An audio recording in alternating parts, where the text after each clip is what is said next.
ទៅមើលគ្រឿងដែលយើងត្រូវលីងយកទៅបុកជាមួយនឹងត្រីគ្រឿងដែលយើងយកទៅលីងហ្នឹងមានដូចជាត្រប់ញងម្ទេសហើយនិងខ្ទឹមសយើងចាក់វាចូលខ្ទះទាំងអស់ហើយយើងលីងវាឲ្យឡើងឈ្ងុយយើងលីងវាទៅលីងវាមកយើងមើលវាទៅឡើងក្លិនឈ្ងុយហើយយើងបិទភ្លើងទុកវាមួយឡែកសិន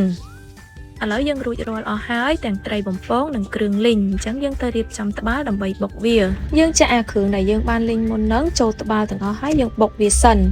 យើងបុកវាឲ្យចូលជាតិគ្នាល្អសិនមុនយើងដាក់ត្រីចូលគ្រឿងដែលយើងបានលីងមុនហ្នឹងគឺវាឡើងឈ្ងុយល្អមែនតែន